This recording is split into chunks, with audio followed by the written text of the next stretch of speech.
Hi, welcome to this week's Authors Love Readers podcast, where we delve into the stories behind the stories. We're asking authors questions, some of them fun, some of them serious, and from their answers, you're going to learn things you never knew about the people who write the stories you love. My name is Patricia McLinn. I'm your host and designated question asker. I'm Melissa F. Miller, and I'm an author who loves readers. Now, let's start the show. Hi, and welcome to this week's edition of Authors Love Readers podcast. My guest this week is Melissa F. Miller, and she is one of the people I've talked before about feeling like I know people through also bots, which is a little strange because you see their books associated with your books a lot when the various retailers say, well, people who like this book also bought this one. And then we met in person at Novelists Inc. in late September. I hope I didn't freak you out, Melissa. And I go, oh, hi, Melissa. I will tell you, Pat, I am truly an introvert. So Novelists Inc., while it's a wonderful opportunity experience for me, is hard. And I was getting that third or fourth cup of coffee just as a treat to get myself through it. And you came up and started talking to me, and you were so friendly that I was immediately at ease. And I think lunch was my idea. So you saved my afternoon. Oh, bless your heart. What a lovely thing to say. And I'm so glad it worked that way rather than scaring the bejeepers out of you. Because sometimes that happens too. Much like you, I felt I knew you from seeing your name on your book covers. So oh, that's terrific. I'm really, really pleased. So tell us about your writing. And what you're doing. You have multiple series, right? I do. I have 3 thriller series and 1 romantic comedic mystery series, which is just my fun, lighter series when I need something. Yeah. Wow. And I'm sure you've mentioned that you have a book that's been haunting you. I have more. Every time I start a new series, it's because I have a book I want to write that just doesn't work for the character that is my series linchpin. So I spin off a new series so I can write that book. But four's maybe I think four's about what I can juggle. So how did that start with which was your first series? So Irreparable Harm is the first book in my Sasha McCandless legal thriller series. That's my first and biggest series. And how many books were you into it before this happened to you that you realized you were going to start a new series because it didn't fit Sasha? I want to say 4 or 5. Did it scare you? I sat on it for a long time. And what I did was the first series that I spun off was a thriller series as well. And I took a character who we met very briefly in book 2 of Sasha's series and gave her the series. So it wasn't as scary as it could have been because I was working in my own universe. Yeah. My forensic thrillers are spun off from book 5 of my Sasha series because he was I have a Buddhist forensic pathologist who as soon as I wrote the book, I knew he needed his own book, Okay. Well, now, before we get too far, tell us the names of those 2 series. So the Buddhist forensic pathologist is the Bodhi King thrillers.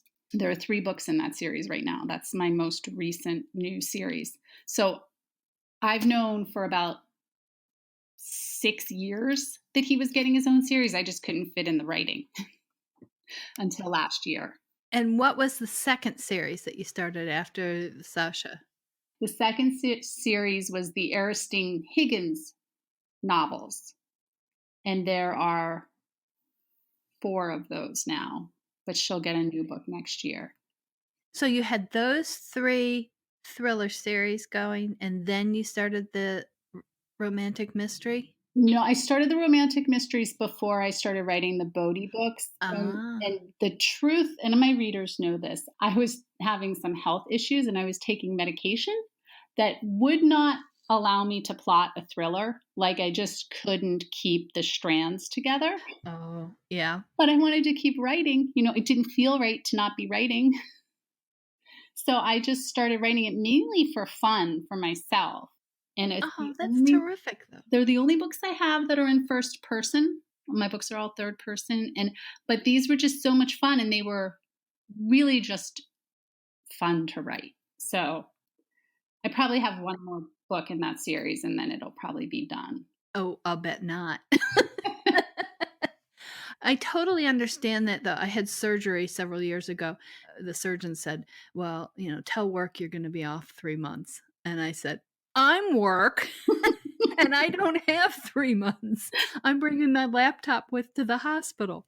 And he said, "Well, you're gonna have post-op brain, 8 weeks, minimum." And I said, "I can't afford to do that." But darn, I did have post-op brain, but it was about 6 weeks, and it was from one day to the next day, and I could suddenly see what was wrong with a book that I was working on. Isn't that funny? Yeah, and the sad part was it was due, and I had, like, 2.5 weeks, and I was it was a little shaky there for a while, but I made it through. But it's amazing that your brain is just like fog. Right. That was Mhm. exactly. I mean, I've heard of brain fog, but I had never experienced it. And it's a great Yeah, description.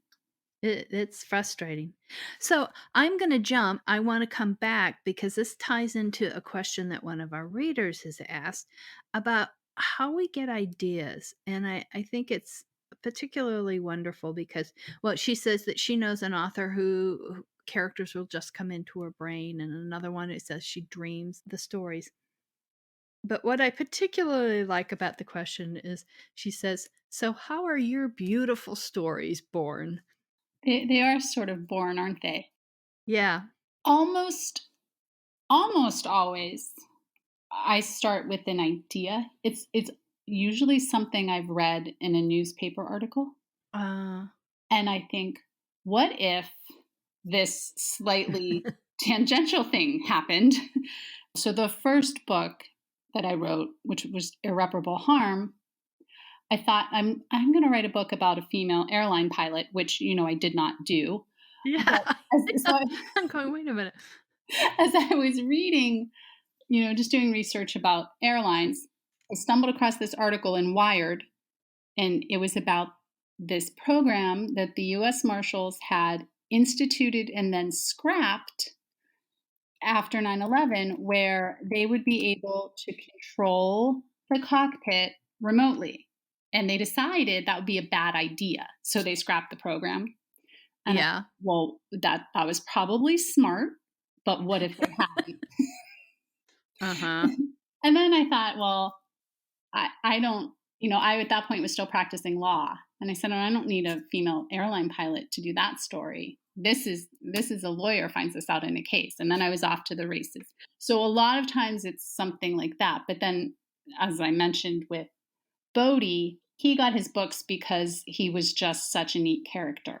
He demanded his own story after I had him. He was just a supporting character in book 5 in the Sasha series. And I knew before I finished writing that book that he was going to get his own series. I have multiple follow-ups from this, but when you're doing the what ifs, are you seeking those what ifs, or as you read, does it just sort of pop in? "Ooh, what if?" Yeah, no, it just pops in. Yeah. And my brain did that for years and years before I ever wrote them down. I just thought I was a weirdo, right? I wasn't a writer. Writer brain, yeah. So yeah, I never go hunting for ideas. And I'm sure you've had this experience. People will tell you they have a great idea for a book, and maybe you want it and you think, I have more ideas than I could possibly write. Yeah. Uh, we should turn it around and say, "Hey, I have 30 ideas. You write it and we'll split it 50-50." Except I wouldn't give up any of my ideas. I gotta admit, I'm megalomania here. So the other follow-up question from this is about research and particularly about Bodhi, and I have to tell you, I have a character in a romance named Bodhi. Do you really? Rodeo nights. His real name is Boone Dorsey Smith. I think his last name was. Who cared at that point? And his younger sister called him Bodie because she couldn't pronounce Boone Dorsey. Oh, fun. Yeah. So anyhow, how did you do the research for that? For his character and having a Buddhist, first of all, forensics is, research intensive. And then to have somebody with that different background or element of his character. Right. So, and that's a great question because I'm working on the 4th book now and I already have lined up 4 people. And I don't do this for my other series, but I have 4 people who need to read this before it goes to my beta reader, which is my husband. My brother is a practicing Buddhist and he is really very devout. He, at one point, had, you give up all of your worldly possessions and you go to a monastery and you take up your robes if you want to be a monk. And he was in Burma doing that. Like, we thought that was it. My father got very ill and he came back to the United States. And now he's here, but he's still devout Buddhist. So he is my Buddhist go-to. Now, from doing my own research, I guess this is not a surprise, but much like Christianity, there are different denominations of Buddhism. Mm-hmm. And Bodhi is not the same denomination as my brother, which, in a perfect world, I probably would have lined that up. But so why didn't you? What drew you to the other? Well, my brother follows Theravada Buddhism, which is very traditional, and Bodhi has enough challenges navigating his world without additional rules. And so he's sort of a more progressive, modern Buddhist, but he can't harm anybody else. He can't value his own life over anyone else's, which is, it's always an extra challenge for him in a legal thriller because, if you've read Sasha will kick someone's ass, Bodhi will not. Yes. So my brother does read the books for the Buddhist parts to make sure that I haven't misinterpreted anything I've learned. Now, I've actually learned quite a bit and it got me into meditation and mindfulness. So I think it's helped, like I've grown as a person. He reads them for the Buddhism. I have my father-in-law is a retired forensic chemist for the state police. Oh, so he'll look resource. He looks them over. I have, of course, Bodhi's a pathologist, so he's a medical doctor. I have a mom friend in the neighborhood. Our kids play together, so usually for a bottle of wine, she's willing to take a look. She's a doctor, make sure I've got the medicine right. So for this one, I've got one of my bridesmaids from my wedding. My best girlfriend from law school is a criminal defense attorney, and she's read books in different of my series when I need someone who's actually practiced criminal law. But Bodhi's been my biggest research challenge, for sure. I'll bet. That's wonderful. And I do think that resource or source envy is probably something that most writers have if somebody else has a really good source. So I have source envy. I know when someone's like, oh, I'm married to a police officer. I'm like, oh, you're so I'm always telling my family they could have been a lot more useful to me. I have this one nephew in particular who's got a PhD from the University of Chicago in physical chemistry. See, I can't even remember what it is. And I always think, gosh, you're so smart. Why couldn't you have done something that was useful to me? He had to just go follow his own dreams instead of helping. I know. Is that rude or what? Okay, now you said you practiced law, but not criminal law. So what kind of law did you practice? I practiced mainly, I was a litigator and I specialized in complex commercial disputes. So basically, big companies sued each other. And, the advice, write what you know. I was like, that would be very boring to read in a book. But that's such great background. And then how did you go from being a lawyer to being a published author? For the first 7 or 8 years of my career, I worked for big law firms, international mega firms. And after my husband and I, he was also a lawyer working at a really big law firm, we had our second son. We were living in Washington, D.C., and we were like, this is not really sustainable. We were working a lot. We never saw the kids. So when our oldest was 3 and our youngest was a year and a half, we moved to the middle of Pennsylvania because he had family in the eastern half of the state. I have family in Pittsburgh on the west. We're kind of in the middle. And we opened our own 2-person law firm. Wow. And it was so much fun. Everyone thought we were insane. But so we were doing that for about 2 years maybe. And I had a deposition I was taking in Los Angeles. At the airport, I bought the book, The Alchemist, which I read from Harrisburg to Chicago. And it's all about sort of following your dreams. And I finished it. And as I always do, I left it on the plane so the next person there could get to read it too. But it stuck with me. And I went into O'Hare and I needed a book for the second leg. And I picked up The Lincoln Lawyer by Michael Connelly. Oh, yeah. And I loved that book. I read it. It was done by the time we landed. I mean, I couldn't put it down. But I also, having just read The Alchemist, I thought, well, I could do this. I could totally do this.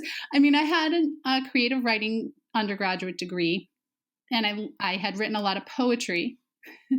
That was what my concentration was in, but I had never attempted a novel. So I came home from taking the deposition, and I told my husband, I'm going to write a novel. I said, go for it. And I did, and it was terrible. It was a stinker. And I thought, okay. But I at that point, I was hooked. So I said, well, this one's terrible. We'll just put this in a drawer, and I'm going to write this book about this female airline pilot. And then I promptly got pregnant with our third child, who was a blessing and a surprise. And we're still a 2-person law firm. And we had a 2-year-old and 2-year-old and a 4-year-old. Wow. And the important part, Pat, is that we did not have maternity insurance because we were this 2-person law firm. So plan A was, I live in Amish country. I was just going to have a midwife help me deliver my third baby and everything would be fine, except I was in New York taking another deposition and my water broke when I was 27 and a half weeks pregnant. So I ended up on hospitalized bed rest for 5 weeks. Oh. Until our very healthy, beautiful baby girl came. She was fine. But I was in the hospital on bed rest, not sure if I was going to be able to cover the cost of this stay. So I said, no, I don't want the phone or the TV because you pay for those the day. And I was in bed for 23 hours and 45 minutes. I was only allowed out for 15 minutes. So I left the hospital with a finished novel and a baby because I just wrote. I think that's the first time I've heard somebody's writing career really starting because of the high cost of hospitalization.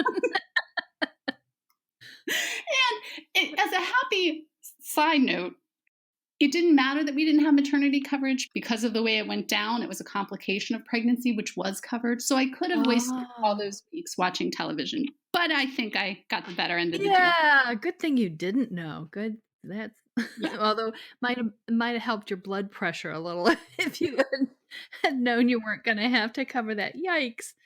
That's a great story. Did you dedicate the book to your daughter? I dedicated that one to my husband. My career is definitely due to Sarah because then I just kept writing. I was up all night with the baby and the house was quiet and the boys didn't need me. So I was writing. And I said, my husband read that book and now the first one, the terrible stinker book, he read it and he was like, oh, you wrote a book. And then he read this one and he said, hey, this is actually good. Thanks, sweetheart. And but because we were working for ourselves, if I didn't have a client meeting, I didn't have to answer to anybody about what I was doing with my time. Yeah. So I just kept writing. And as the years went by, the hours I spent lawyering were shrinking as the hours I spent writing were increasing. And then I think 2015, I was like, I'm retiring from the practice of law and I'm only going to write. And in my mind, Pat, I thought that meant I would be just writing all the time. Oh, yes. Welcome to the reality. It's not how it works. WRBNW. Writing related, but not, oh, I missed an A. Actually writing is what. So WRBNAW. AW, I yeah. have not heard that one. Not heard that one, but I've lived it well. I Oh, like yes. that. It just gobbles you up. It's amazing. Can you trace back to where your love of story came from? Are there specific books from your childhood that really turned you on to story? You know, I was always a reader. I mean, I fell down the steps because I would read a book while I was going down the stairs. My mom was like, "You can't read a book while you're riding a bike." Like, I just did never want to put my book down. But so I can think of lots and lots of books, but I don't know which one it was. I will say that the Little House on the Prairie series Mm. is one of, like, I kept those books. I still have them. They're paperbacks. They're because I just never wanted to lend them or give them away because I'm a person who, once I read a book, you can have it, you know? But I just, something about those stories, just a girl telling her story from her point of view growing up, I think those really, maybe they made me think that a girl could be a storyteller. Oh, interesting. Yeah, because so many of them are boys. That's really interesting. And have you've always given away books like that? Yeah, I mean, I keep some, right? I have some books that stay, but for the most part, I have so many, they come and they go, and I'm happy to share them. It's funny because when my kids will lend a book to a friend, they like write their name in the front and they want to make sure they get it back. I'm like, oh, if you want to read it again, I'll just buy it again. Like, I never say no to buying a book. Oh, that's great. Will you adopt me? I mean, the first time I moved, I remember the first of all, they estimated the time it would take them to pack. Well, they totally underestimated it, and I didn't know enough to warn them. And then the moving guys, and they they started this refrain of saying, "You don't have much furniture, but you got a whole lot of books." Box after box after box went out. Oh dear. When I think it's just, I just always thought the books would come and go because my mom and my grandmother and my aunt, I can remember this growing up, that every time they would visit each other, they would have a big brown grocery bag filled to the top with books, Oh, and they would just pass them on to each other. okay. So that was the sort of legacy. Yeah. And my aunt will still, she and I are both big Jack Reacher fans, the Mhm. child, Mhm. but she buys them in hardback and then mails them to me when she's finished. And then I say, "Do you want them back?" And she's like, "No, find someone to give them to." Mom, no, those I keep. I shouldn't. So, what's the best money you have ever spent as a writer? Okay, this is going to sound weird. It is a $20 yoga ball that I sit on instead of a desk Ah, chair. okay. I do not have a desk, and I sit on this ball. And I noticed, because we were at the Outer Banks last week and I was sitting in a chair when I wrote, and my back and my behind hurt so much. Every time I get up, I'm like, "Oh, I'm so sore. I'm so sore," because I didn't have my yoga ball. It's a really interesting answer, and I have trouble with the behind part too. It doesn't bother my back, but my behind falls asleep. And you go, "What?" Either I'm writing really boring stuff that my butt is going to sleep, or I've been sitting here too long. So You're just sitting there too long, Pat. I've read your stuff. ah, bless your heart. That's very sweet. We never got to what does your writing day look like with homeschooling and two? Do you have a routine or do you grab time as you can? How do you do that? Well, I try to have a routine. It is mainly observed in the breach. Like, most of the time, it falls apart, and I grab time when I can. And I, so I get up. Our dogs have passed away. We have no dogs, but we have a cat who at 6:30 in the morning comes into my bedroom and meows. I don't know why, because I don't feed her at 6:30. We don't do it at 6:30 in the morning. She comes in and meows. And it takes her a little bit after daylight savings to get back on schedule, but she does. Yeah. So she comes in, I get up, and everyone else is asleep. So in theory, I'm supposed to be writing then.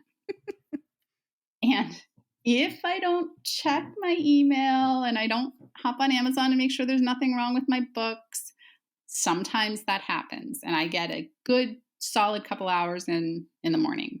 But sometimes I have a sick kid, or I do check my email, or I say I'm going to go, right? Or I'm like, oh, I'm going to go for a walk or a run, and I fall and I scrape up my knee, whatever, life. Yes. So more often than not, after the kids are sort of, we kind of homeschool in the middle of the morning to the afternoon. And when they're done, I'll say, go. I stole this from the boys went to sleepaway camp, and it wasn't rest hour. It was just quiet hour. You could do what you wanted as long as you didn't bother anybody else. So we have quiet hour. Go do something. I'll write then. And my husband, who also used to practice law and doesn't anymore, is phenomenal about taking them to any of their outside things they have to do. So there are often 2-3 hours at a time later in the day that I'm home alone. And so I'll write then, particularly if I wasn't good and I didn't write in the morning. Do you write to, do you have deadlines? Do you set pre-orders up and and know you have to be done at a certain time? Sometimes yes, sometimes no. Internal deadlines, I have not been good about, like just saying I'm going to get it done. So I like to set the pre-orders so I have a real deadline. But as you know, sometimes the vendors, even if they send out the right file, there's issues attendant to the pre-order. So I was trying to get away from the pre-orders, but it's hard for me because I am really deadline driven. It's better for me if I have a deadline. I didn't even know how fast I could write until I had a series that was traditionally published for a little bit. It's back with me now. And I didn't know. I had never really tracked my time. So they bought the first book and it was done. And they said, well, when do you think you could have the second book? And I don't know, October. And then I never started writing it so it was September 1st. And I thought, well, I wonder if I can write a book in 6 weeks. And it turns out that I can. If I have to, right? Yep. That deadline is a wonderful motivator. And the other thing is, for those of us who, like, I fiddle with things, and I think I'm pretty much done with the book, and then, oh, wait a minute, I could do this, and that would change that, and then and I have to go through the whole book and change stuff, and deadlines make me let it go. At some point, just have to open my hands and let it go. And I don't know that I would do that without deadlines. Well, that's a lawyer I worked for when I was very young in my career said, the work will expand to fill the time you allot it. Oh, yeah. Much time as you give it, you'll keep finding things to do, like you do. So I'm with you on the deadlines. From when you had your first book out, how do you think you've evolved and changed as a writer? Are the stories you're telling you different? Is the writing itself different? Is it more in how you approach a book? I start out approaching, I used to, so the very first book I was a complete pantser, right? I had no outline. I just wrote myself into trouble, tried to write myself back out of it. And the second book, I don't think I started outlining until I was a couple books in. And now I really do. I need to outline and plot my books out. They change and I deviate all the time, but I have to at least have some idea of where I want to end up and a roadmap to get there. And I might lose it. But so I guess that's changed. I've tried all different sort of plotting methods. And sometimes I try multiple ways of outlining and plotting on the same book. Oh, yeah.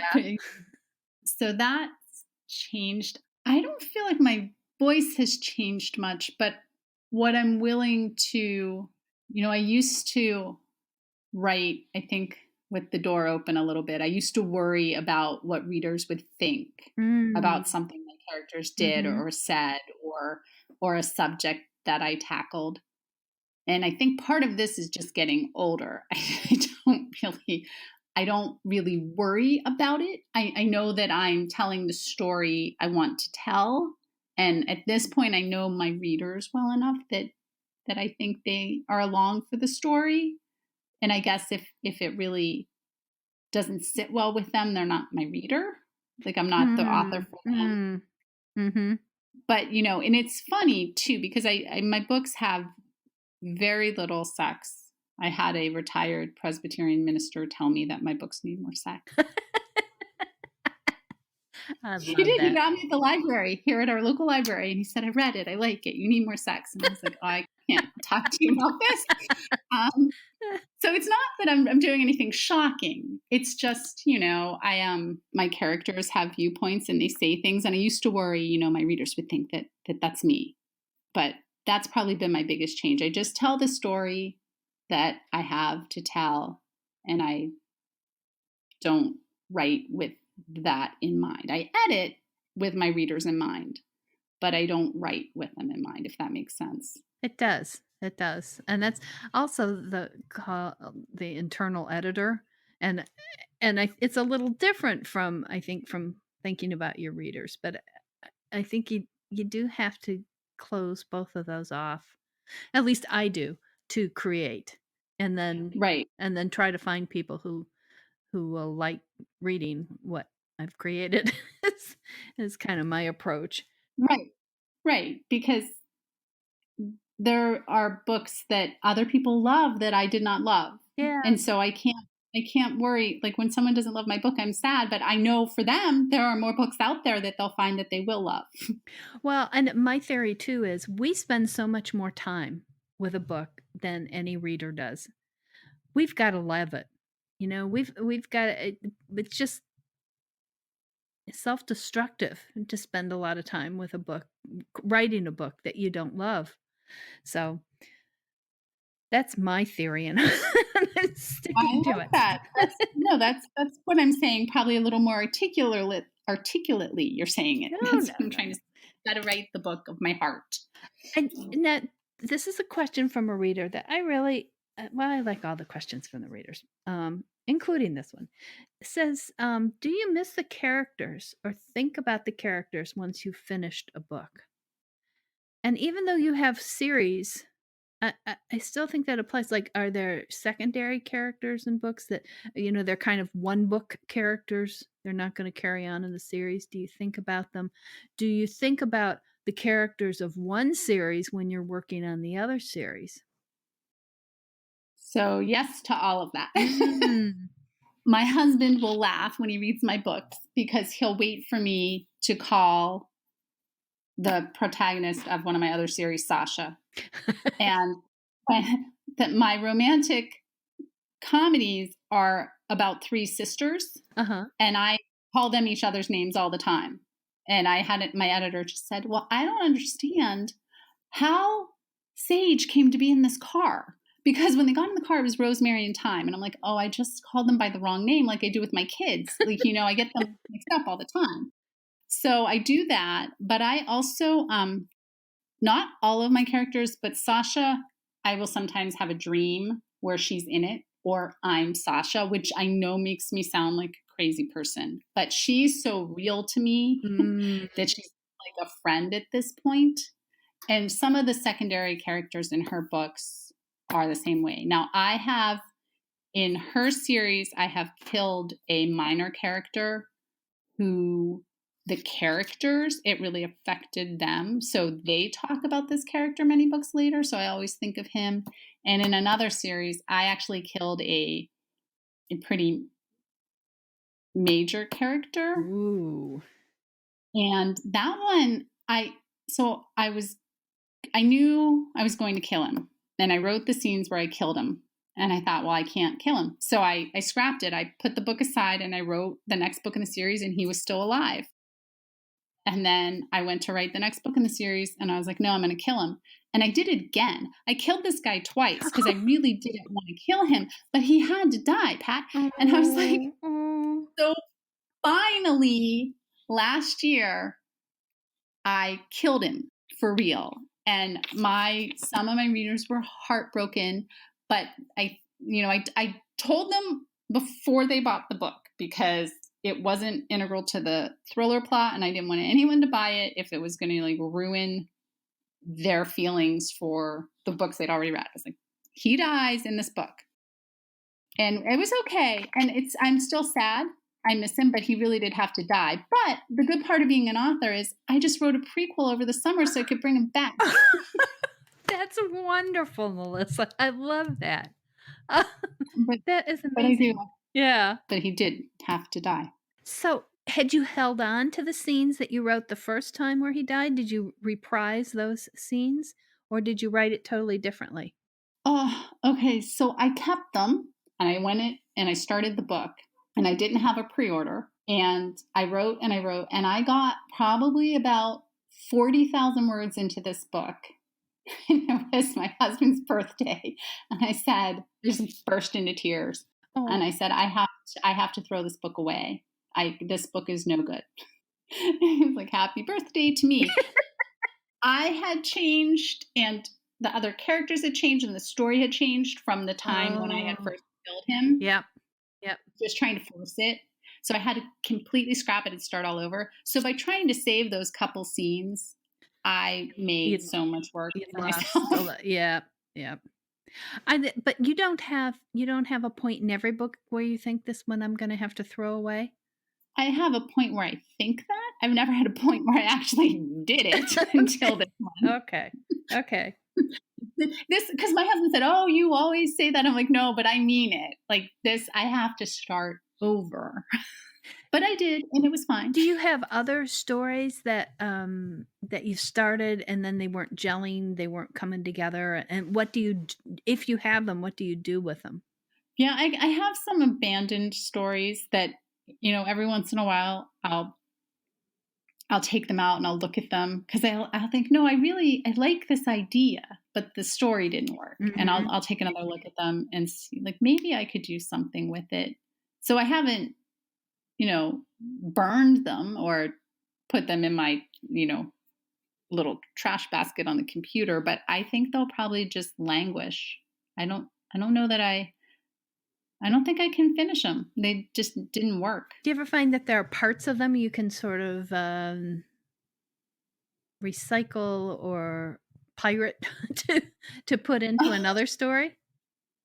I have never tried it. I've never really thought of it. I feel like they're just tainted. Oh, you don't want to bring down the new story. Yeah.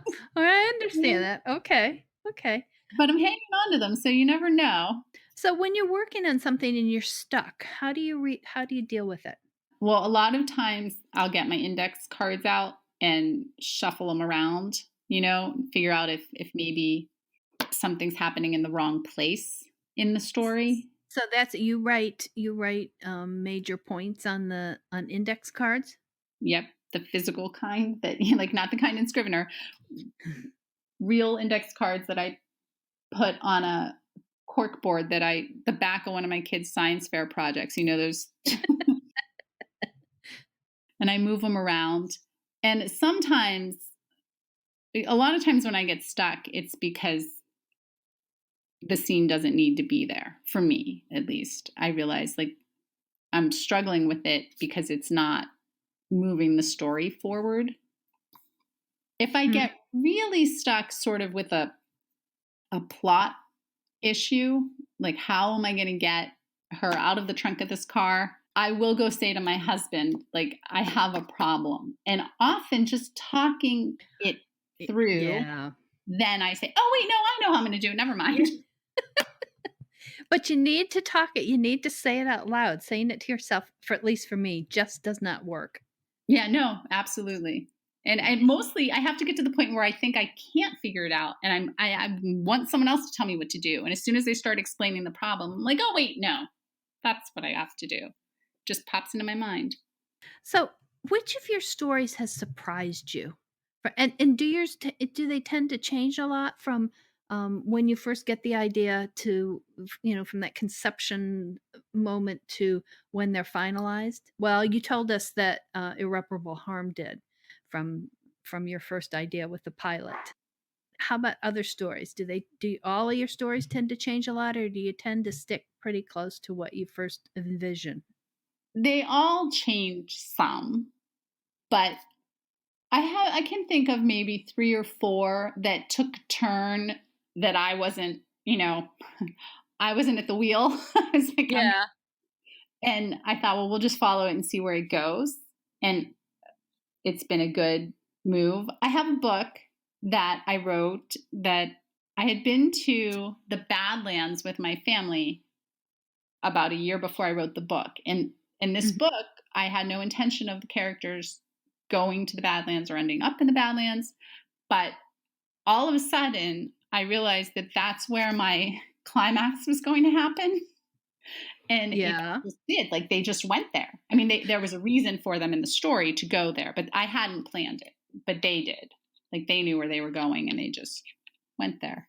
But I have some books that haven't changed. The book that I just released a book last week. And I saw in a garden in Hilton Head, North Carolina, or South Carolina. South Carolina. I saw a spirit tree. Have you ever seen these with the bottles with the blue? Yes. And I took a picture of it. It was a couple years ago. And I said, this is going to be in one of my books.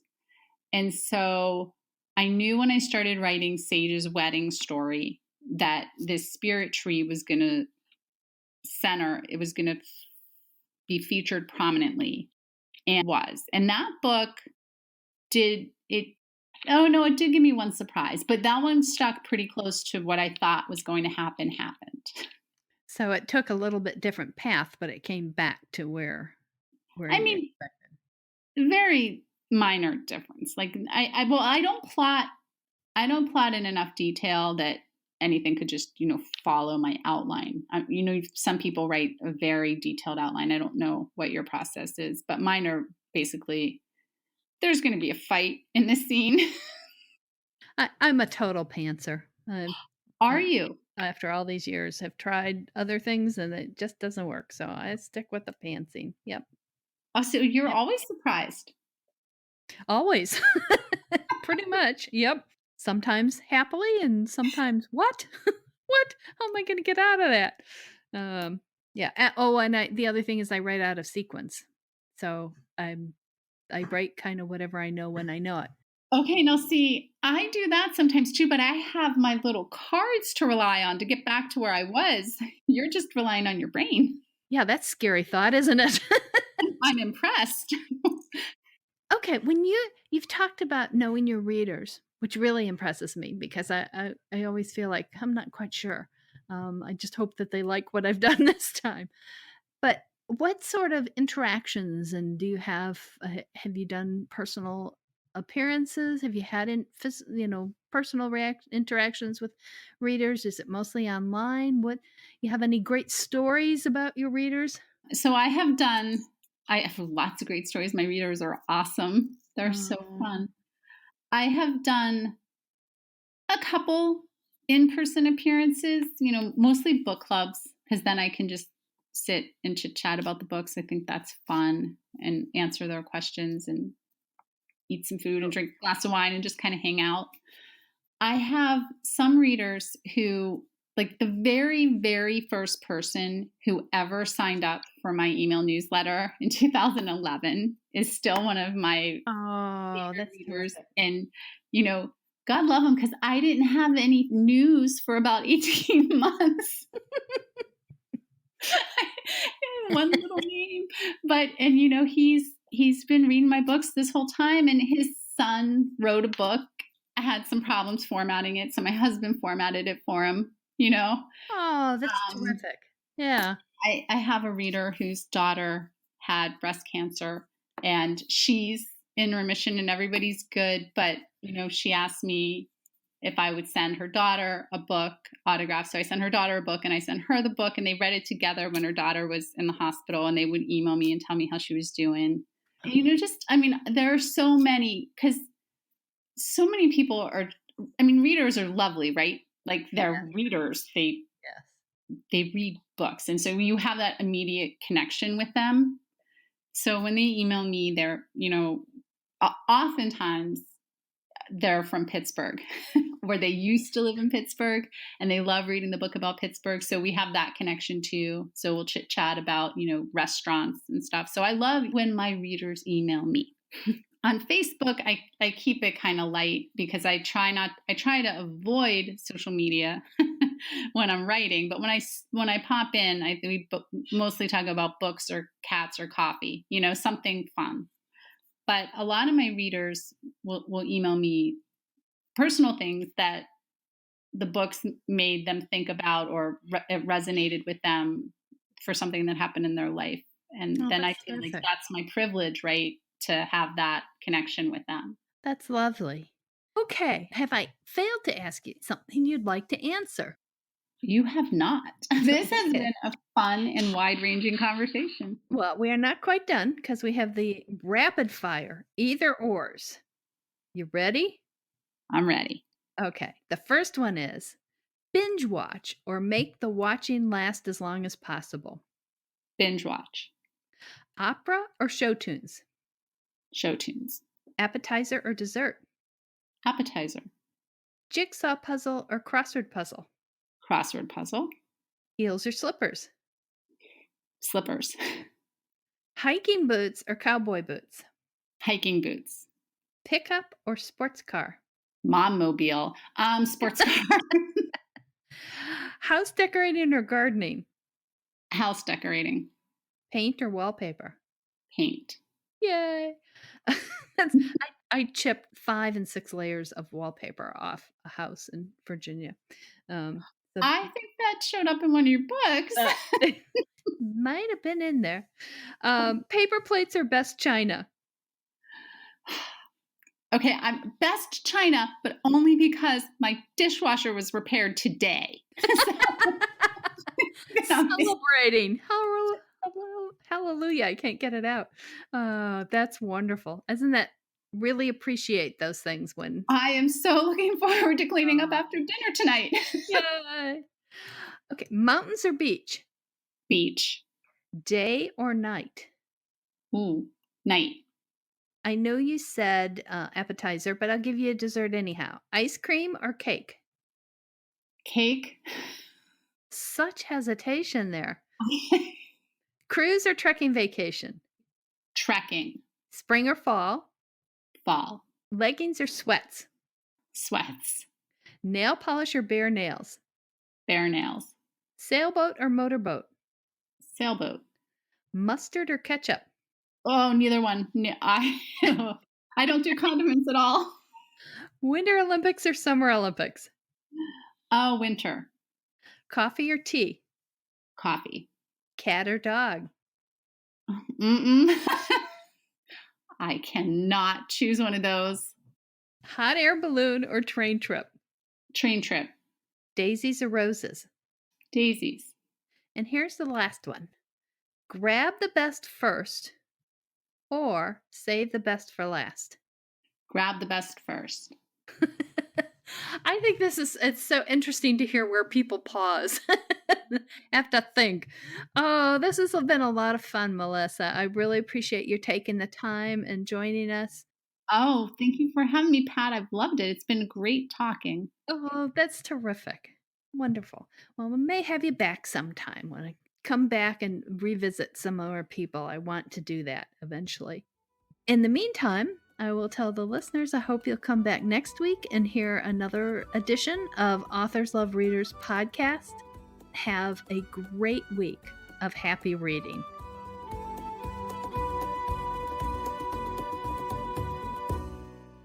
That's the show for this week.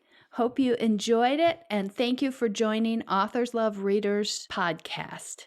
Remember, you can always find out more about our guest authors in the show notes, and you can find out more about me at www.patriciamclinn.com. You can also send in questions to be asked of future authors at podcast@authorslovereaders.com. Until next week, wishing you lots of happy reading. Bye.